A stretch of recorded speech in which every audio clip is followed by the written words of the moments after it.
The curse of the reverse retros continue as Montreal loses to the worst team in the NHL, giving them their second regulation win of the season.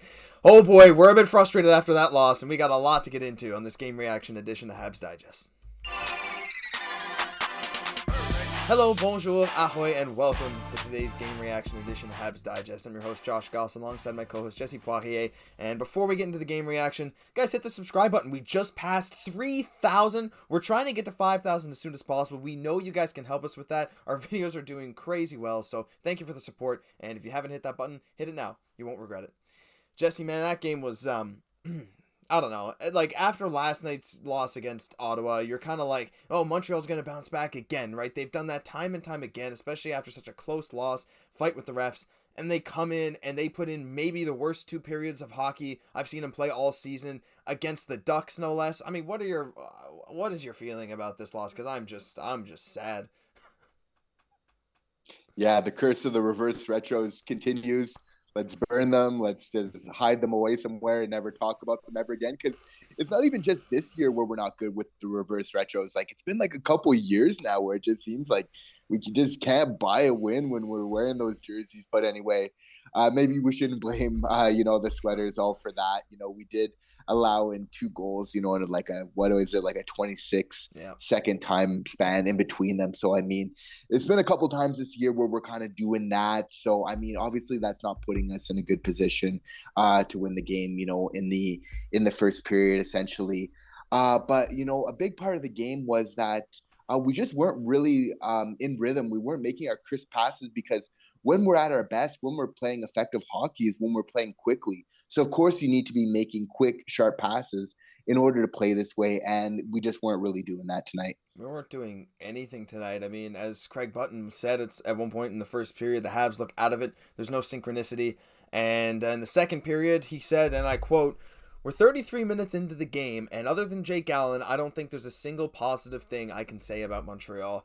They just were out of it, like you said, Jesse. We're good at making these sharp passes, creating nice opportunities with fast play, and it just felt like the amount of drop passes to no one or little like weak passes that end up getting picked off from everyone out there tonight, it was just shocking. Like, I don't know what was going on in their heads. Was everyone like hung over or something this late in the day? I don't know what was going on. There's something wrong with that game tonight. Like, there's a million things we can point to, right? And coming off a game like a loss against Ottawa, you're like, all right, fine, well, whatever. Ottawa's hurt, but like, it was at least kind of a close game. And then, but to come out, give up 2 quick goals to Anaheim, be down 2-0, you're like, okay, Montreal can maybe come back. But then to put in 40 minutes of nothingness, I don't even know who to blame. I don't know what to blame because it felt like there was no positives on the ice tonight, again, besides maybe Jake Allen, who also gave up 2 goals in 26 seconds at one point. I mean, Jesse, is there like one thing that you can pinpoint this game? I don't know if I can. I think it's kind of just a team thing, but I don't know. What do you think? The one positive I can point to is that Cole Caufield is good at hockey. Yes. I mean, he kept us in there. The third period did get interesting. We were pressing. We could have tied it up. We were fighting again. We kind of kept up, that same sort of spirit of still fighting in every game. Of course, the 5-2 score was emblematic of how close this game actually was, so Cole Caufield being on pace for 50 goals. I think any of us saying this at the beginning of the season, we'd be just absolutely thrilled. And you just have to think that, Cole Caufield is like Marty St. Louis' favorite player. There's just so many similarities between them. You see the way that Cole Caufield's play has just spiked up so much, since Marty St. Louis has taken over. They just seem really like kindred spirits, so I mean, that's a huge bright spot. And I mean, and you just have to admire like Cole Caufield's courageousness coming back. There's a couple games back after really getting rocked. It's like it takes a little bit of courage, of being brave. When you're a smaller guy, getting out on the ice and playing a very quick and very fast NHL game. But he's just a super courageous, super talented dude. So I'm just happy to see him flourishing right now. Without that guy tonight, without Cole Caufield, this game could have easily been 3-4 nothing for Anaheim. he was just electric again tonight, and it felt like every time he touched the puck, the Habs faithful were booing the Habs during the first and second period when they were in slow stretches, but never Caufield, never that top line. They know what he means to this team, and he came out in the third and proved why he's so beloved and so important to this team. That one-timer on the power play, after watching it about 5 times, I'm still not sure how that got by Dostal. I still don't see the gap where Caufield shot that puck, but it went in. It was an absolute bullet, and like the announcer said, that when he releases that one-timer, it's in the back of the net before you can blink. And then just the heads-up play, and that what's underrated is a player's ability to finish a wraparound like that. The fact that he was able to curl that into the net without being fully around is really impressive. It's a goal scorer's wraparound, if that makes any sense, and he brought us back into that game. His awareness, his shot, and his skill, really. So I'm super happy that he was able to keep us in this game because it felt like no one else was really stepping up. I will say, I thought Josh Anderson had a good game tonight as well. I thought he got a little unlucky, let's put it that way, with some calls not going his way. For example, earlier in the game when he got a penalty it was a minor for each team. It went to 4-on-4. He got a penalty for holding the stick, I think, and there was a high stick on the other end, but he was bleeding. And even though the refs called the high sticking penalty, they said, no, it's not 4 minutes because he caused the high sticking penalty. But I don't really know how that makes sense if he's bleeding from the high stick anyway. And then later in the game, Habs shorthanded coming in. Trevor Zegras just completely wraps him up with his stick. Very similar to what Jordan Harris did against Ottawa. Actually, a lot worse than what Harris did that got a penalty against Ottawa in our last game last night. No call at all, but he created some chances. But Jesse, I want to there's one player tonight. There were some instances tonight where I was just baffled by what this player was doing, and that's Johnny DROUIN. I mean, he's trying to make a name for himself. Coach St. Louis put him up on the first power play, but they have him manning the point, and that power play at the end of the second period where he's releasing one-time clapper after one-time clapper at the point. He made some mistakes at the blue line, man. Have you seen anything from DROUIN that makes you think that he should be in the lineup over even someone like Rem Pitlick playing fourth line center? To be honest, he makes me nervous being in the lineup because I feel like we're kind of getting somewhere. We're getting some momentum, and then him coming back. I don't want to blame this losing streak on him. No, it's not his fault. But it's like we have seen him make some plays where where we had the empty net. We all remember earlier on the season where he made that great pass, to help tie up the game late. But I think the majority of the time we can't be having them, when we're having the empty net, especially at the point, just because you need somebody who's defensively minded.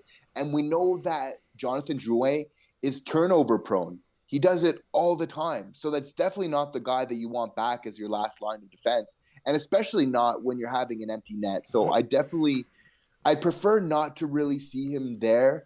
I just really hope that things can turn around. I keep waiting. I didn't find he had a terrible game. He did hit a post at some point, even though maybe he didn't get all of the puck. He does show a little bit of these flash of brilliance, back at center, which is interesting.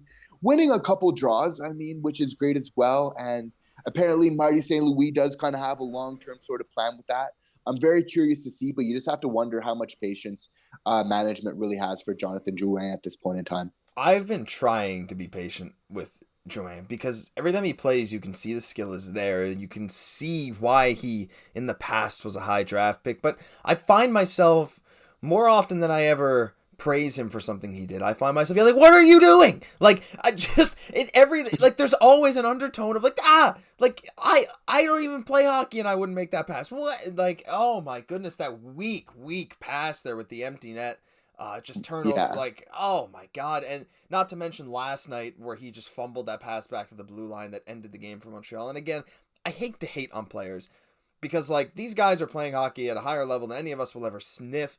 They're getting paid a lot of money to do it because they're the best in the world. And obviously, no matter who you are, if you're doing your job, it sucks to get criticized. But at the same time, it's not like there are no other options here. Like in anything else, if you're not doing your job well enough, there are people ready to step in and take that place. And I feel like it's just, maybe we just have to trade him. I don't think I don't even think teams are going to take a flyer on him unless we hold back a ton of that contract. There's got to be some changes made. And we say this every day, Jesse. And I know we're waiting to see this draft coming up looks stacked. We're hoping that Montreal gets one, maybe 2 lottery picks, depending on where Florida finishes. I mean, we got the likes of Connor Bedard, we got Fantilli, we got Michkov, and a bunch of other prospects that will all be at the World Juniors this year, I believe. But man, like I just there was a while this season where, and even still sometimes, like in this game, we still made a comeback. We were down 2-0. Caufield brings us back. This team is still very exciting to watch play, but I feel like that electricity, that like just super strong surging Habs after something happens, is slowly starting to fade away. And as even Craig Button was doing really well in the color commentary tonight, said a lot of things that I agreed with. Like he said there's some underlying numbers that show that Montreal might not be great. Paraphrasing, of course, and I was seeing some other people mirror those sentiments online, thinking that maybe we're due for some losses soon. And I think we got to brace for it, because based on like, at least, hey Jesse, we got a power play goal tonight. Let's just, like, that's a big thing. We got a power play goal. It was Cole Caufield.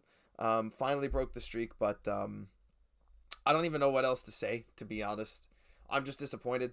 Back-to-back nights losing to teams that are worse than us. The worst team in the league in Anaheim.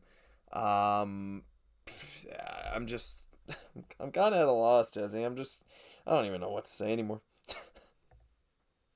No, I hear you, buddy. No, it's a tough one. It's tough to sugarcoat this one. Yeah, tough to sugarcoat this one. I had Holy Coley written because I thought that'd be cool if he came in, but yeah, I mean, I guess that'll do it then. I don't really have anything else to say. I'm just really frustrated. I mean, this game reaction, it's not really cut short. It's 11 minutes, but like, I don't think I have any more thoughts. I think I'm just upset. I think we got to recover, wait for our game Saturday against Tampa. We'll have a lot to prove, because that's a good team. It feels like Montreal likes to play up to the level of their opponent, especially when this team has won a couple Stanley Cups in the past few years. Montreal wants to level up their play. They want to prove, especially after losing to these bad teams, that they can match up with even some better ones and show that, you know, we still have some fight. Are you excited for that one, Jesse? What are your thoughts? What do you think we need to do to prepare for that one after these two brutal losses? You know, I think Mighty St. Louis overall is level-headed. It's okay to get frustrated sometimes during the course of the season, of course. But you know, I think they'll be ready. I think that, you know, we still are a good team. We just have really young defensemen. We got 4 of them. You know, that's a lot more than many other teams. We're gearing up towards the future. You know, we just got to stay positive. You know, like Mighty St. Louis likes to do, and I think we're all right. But you know, other than that, you know, definitely appreciate the support on the 3K. You know, subscribe if you guys are liking the comment. Subscribe if you're liking Josh's hair. And it's coming yeah, off we'll soon. be ready for right? Oh, is it? No. Soon. Not maybe next week. We'll see. Very soon though. So be ready. But yeah, I mean, other than that, I think that'll do it for this game reaction edition to Habs Digest. The Jersey curse is real. Coach Marty Stanley, we asked after the game. He believes it too. So, but that'll do it. Like Jesse said, if you like, subscribe to the channel. We'll catch you in the next one.